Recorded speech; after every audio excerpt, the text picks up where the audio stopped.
Mesdames et messieurs, bonsoir. Bienvenue à cette première édition de l'émission Entretien avec LG. Pour cette première édition, nous recevons Monsieur le ministre Siaka Bari, ancien ministre des Sports, de la Culture et du Patrimoine historique.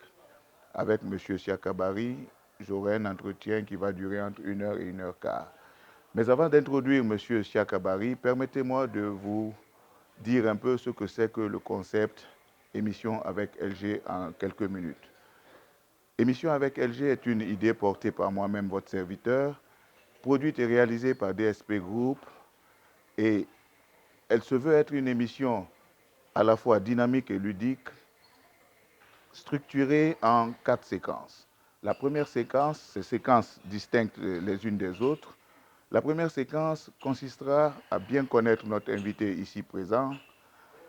Nous lui poserons des questions qui feront en sorte que nous ayons une idée claire sur son parcours professionnel, sur son parcours politique, sur ses influences politiques, sur ses influences intellectuelles, histoire de savoir à la fin de quoi il en retourne, de quoi est fait M. Siaka Bari, à quoi il carbure et de quel bois il se chauffe.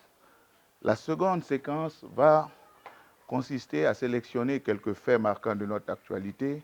Comme vous le savez, notre actualité est dominée par beaucoup de faits, elle est riche, mais nous ne pourrons pas étaler tous ces faits ici.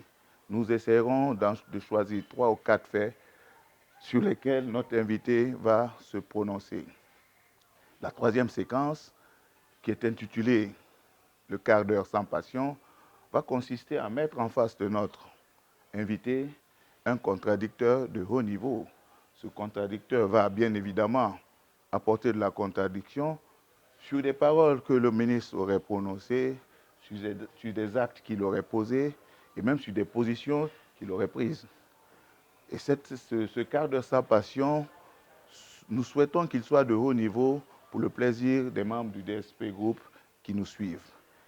Et la quatrième séquence, qui est une séquence beaucoup plus ludique, consistera à ramener la bonne humeur, le calme et la sérénité par des questions et des réponses que vous aurez à savoir bientôt.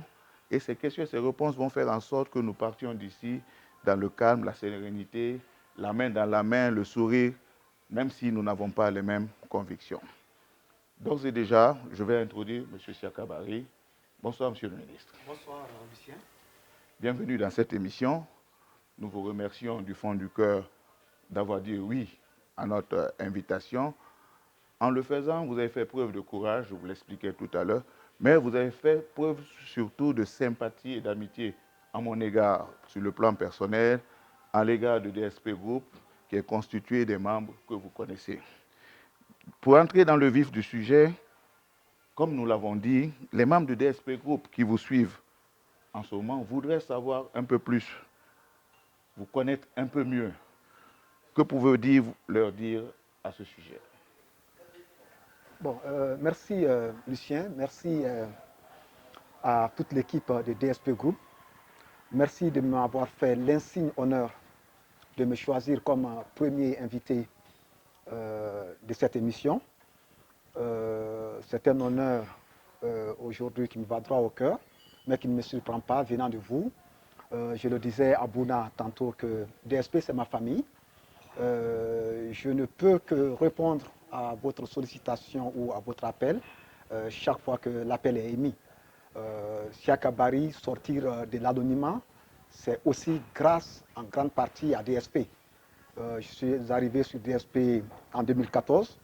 À l'époque, je dirais que j'étais un propagandiste du RPG. On m'a connu sur DSP. Beaucoup m'ont remarqué là. Nous avons battu les campagnes de 2015 ensemble ici sur DSP. Et si j'ai été remarqué par la haute autorité, c'est en grande partie grâce à DSP. Donc je dois beaucoup à ces amis que vous êtes, je dois beaucoup à cette belle équipe. Et du coup, c'est avec beaucoup de plaisir que je réponds chaque fois que vous m'appelez. Maintenant, ceci dit, qui est Siaka Bari? C'est un peu difficile de parler de soi-même. Comme le disait l'autre, le révolutionnaire n'est pas important, c'est la révolution qui est importante. Mais étant moi-même issu des milieux défavorisés de ce pays, de la Guinée, je peux tout de suite vous dire que je suis un Guinéen comme on les rencontre partout à travers le pays. Je suis né d'un père imam, un modeste imam qui s'est débrouillé aussi dans le petit commerce et qui s'est exilé en 1975 après les affres que la Guinée a connues suite à Chétan 75. J'étais bébé lorsque mon père s'exilait en Côte d'Ivoire. Et il est parti parce que tout simplement, le régime de l'époque, le régime révolutionnaire, avait déclaré la guerre au petit commerce. Et mon père subsistait grâce à ce petit commerce. Et donc, je n'ai connu d'abord que la Côte d'Ivoire dans ma tendre enfance.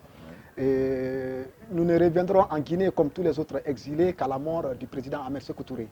Donc en 1984, je venais juste d'être scolarisé. Je viens en Guinée, je découvre Kankan, qui est ma région natale. Je suis né à Kankan. Mes arrière-grands-parents se sont installés dans le sillage de l'Almami Samori Touré à Kankan. Ça, c'était depuis le 19e siècle. Et du coup, Kankan est cette terre d'accueil que nous avons connue, bien qu'étant moi-même originaire de Fugumba, qui était la capitale théocratique du Fouta Djallon. Donc, nous arrivons en 84, fraîchement scolarisés. Et j'ai fait donc mes études primaires à Kankan, mes études secondaires à Kankan. L'université, d'abord à Kindia, à la faculté des sciences économiques de Foulaya, avant de venir terminer à l'université Gamal Abdel Nasser de Conakry,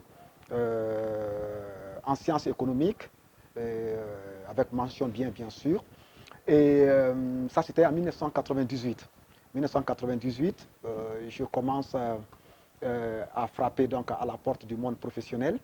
Et j'ai la chance, après 2 années d'errement, de me retrouver donc coopté dans les institutions internationales qui opéraient en Guinée. Et vous n'êtes pas sans savoir déjà que dans les années 2000, il y avait la rébellion en Sierra Leone, au Libéria, et que beaucoup d'institutions de défense et de protection des réfugiés opéraient en Guinée. Donc, mon premier pas s'est fait avec le système des Nations Unies dans la protection des réfugiés à Guéguédou. Et voilà, je continuerai donc mon petit bonhomme de chemin avec les institutions internationales. Pour résumer, jusqu'en 2011. En 2011, au moment où j'étais au niveau international en expatriation en Djamena, je serai nommé à la tête du programme sectoriel de l'éducation, suite donc à la prise du pouvoir par le président Alpha Condé. Le président Alpha Condé qui m'avait, bon, pas lui-même, dont l'entourage m'avait entre-temps remarqué dans le sillage de son jeune frère Malik Condé, pour lequel j'étais le monsieur éducation. Il m'appelait monsieur éducation. Donc, on me nomme à la tête du programme sectoriel de l'éducation, qui était un programme de la Banque mondiale doté d'un budget de 64 millions de dollars US à l'époque, et qui avait aussi d'autres bailleurs, d'autres contributeurs, l'Agence française de développement, la KfW allemande, et d'autres contributeurs tels que la Banque africaine de développement. Donc, je serai à la tête de ce projet pendant 4 ans. 4 ans, à l'issue d'une évaluation positive, donc en 2015, je me retrouverai à la tête du ministère de la Culture, des Sports et du Patrimoine historique, nommé par un décret du président Alpha Condé le 4 janvier 2016. Voilà un peu mon parcours. Maintenant, sur le plan académique, je suis titulaire d'un diplôme d'études supérieures en sciences économiques. Je suis économiste de formation, que j'ai approfondi par un diplôme d'études approfondies d'EEA obtenu à l'Université catholique de Louvain. Ça, c'était en 2008. Orientation économie de développement. J'ai soutenu une thèse sur le rôle des acteurs non étatiques dans le développement de l'Afrique. Voilà ce que M. Siaka Bari représente.